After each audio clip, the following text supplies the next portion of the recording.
Hello geographers and welcome to another lesson from the Changing China unit. In this lesson we're going to answer this question. Is Xinjiang a modern oasis in China? Xinjiang is an example of a rural province in China, and we're going to consider whether actually it's quite a pleasant place to be in amidst an area that's actually very difficult to live in, taking that word oasis to mean a pleasant spot in a normally difficult location. So we're going to look at the challenges of living in a rural part of China, but also the opportunities that are being presented there. So in terms of where this lesson fits in, this is number 8 in our learning journey. And you can see it builds on all the work that we've done in terms of population distribution. It considers links to its economy in China. And it also offers a nice contrast to the lesson that we did last week on the Shenzhen Miracle City. So as ever, make sure you've got your pen and pencil and your ruler and your paper. And first of all, I would like you to copy down today's date and also the title, and then underline both with a ruler. The next thing I'd like you to do is to look at the two images really carefully. Now it might help you to jot down some descriptions first of all of the two locations. And then I want you to think about how on earth are they linked, because they do look incredibly different. And it might help you to cast your mind back to some of the lessons that we've done previously. So pause the video and have a go at that task first.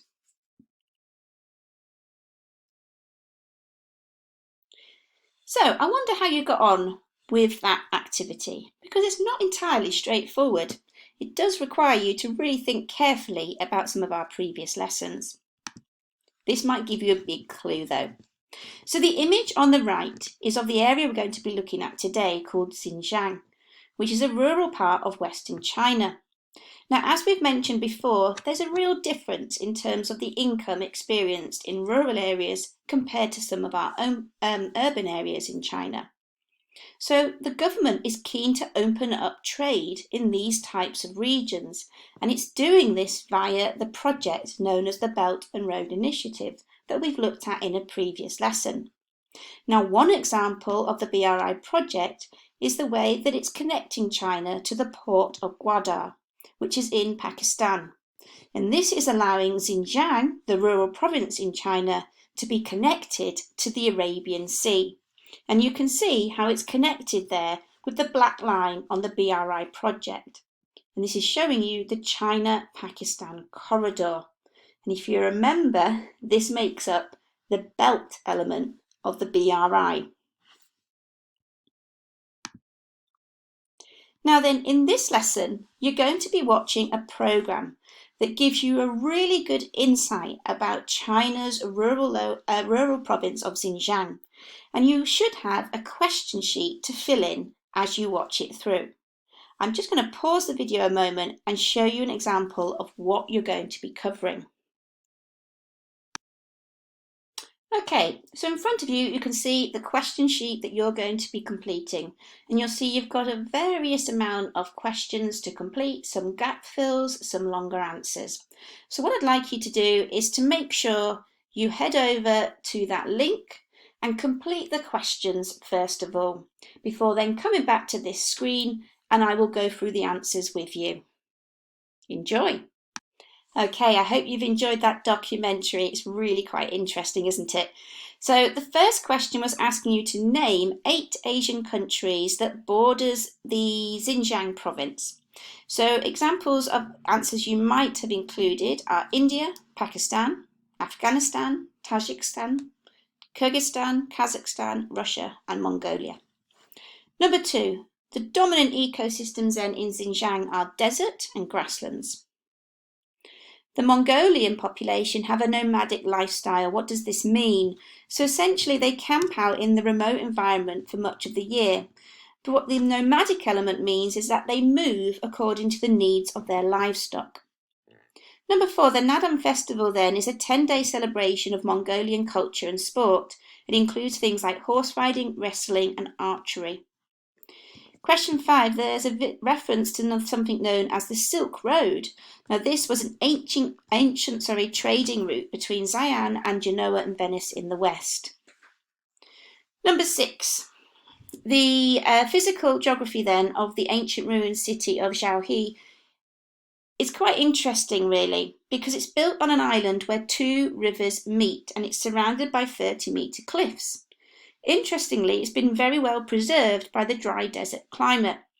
Now, it used to control traffic along the Silk Road, and it was home to over 50 Buddhist temples. But once the world started to move towards maritime trade, in other words, shipping, it was totally abandoned following the Mongolian invasion in the 13th century. Number 7. Why is it odd that Urumqi, the capital of Xinjiang, is a designated port? Well, it's the farthest city from the sea in the world. It's 2,400 kilometres from the nearest ocean. But its designation means that it can offer lower tax rates to business and investment. Number 8. You'll probably already know about this in a lot of detail already, as we've covered it in a previous lesson. A massive infrastructure project is the BRI, the Belt and Road Initiative, and it was launched in 2013 in a way of creating a new Silk Road, so to speak. And remember, it includes a whole variety of different transport networks, including high-speed rail, but it also includes things like shipping as well. Number 9. What has been a key challenge to building the rail network between Urumqi and Turpan? Well, it's located in a natural wind tunnel with over 200 days of gales per year, which can literally blow the train carriages off the tracks. So they've needed to build walls to ensure the safe operation. What is Dabinshan? This is the first large-scale wind farm in China. So it's really interesting to see how they're incorporating sustainability in this region as well. I'll just read out this sentence, hopefully you filled in the gaps. Half of the 23 million people in Xinjiang are Uyghurs, who are mostly Muslim and keen to keep the Mugham heritage alive. Mugham, I think I've said that correctly. Mugham heritage alive, which is basically like an Arabic heritage. Number 12. Why is the city of Turpan and its surrounding area known as China's Fireland? Well, this area you see temperatures going over 40 degrees Celsius regularly, with the surface of the sand twice as hot. Many people actually visit for sand therapy to treat things like arthritis and psoriasis. Around Turpan is also rich farmland supporting both grapes and cotton. How is this possible in such a hot, dry climate? It's because there's an underground irrigation system. There's hundreds of wells that are connected to 5,000 kilometres of underground channels, using the natural fall of the land to ensure that the water can reach the crops. So it's quite interesting to see the difference between, what's usually quite a desert environment and then to see this farmland area as well.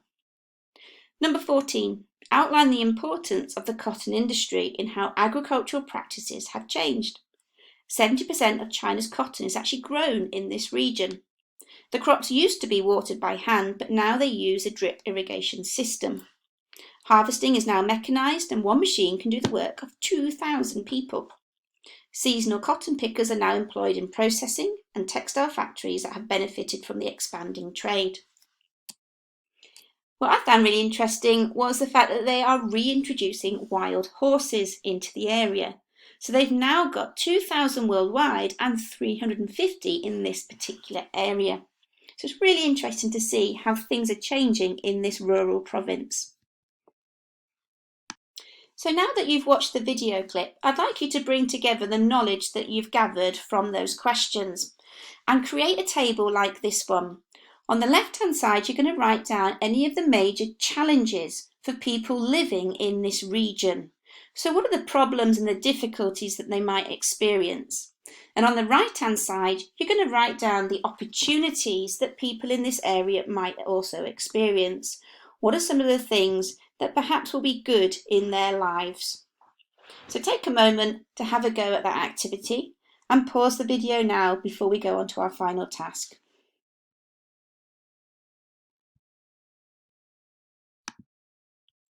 Okay, hopefully you've got a good idea now about some of the challenges and the benefits experienced by people living in Xinjiang.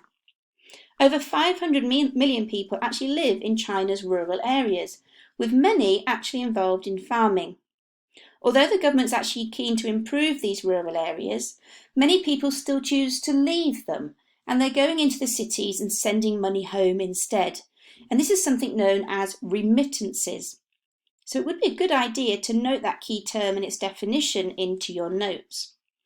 Children often remain in these rural areas with their grandparents, as the cities often have a high cost of living. Now, given what we've seen happening in Xinjiang, do you think that situation will continue? Do you think there's going to be an impact on the population structure? How do you think it might change in terms of the age of people living there, the size of the population? Do you think it's going to have an impact on males and females? What do you think might happen in terms of the services offered in provinces like Xinjiang? Do you think job opportunities will change? So consider the challenges and the opportunities we've already looked at, but also consider your other learning that we spoke about with regards to the Belt and Road Initiative, for instance. So have a go at coming up with a response to this question. Given the changes that you've seen, how might rural areas like Xinjiang change in the future? And I'm going to pause it there. Bye for now.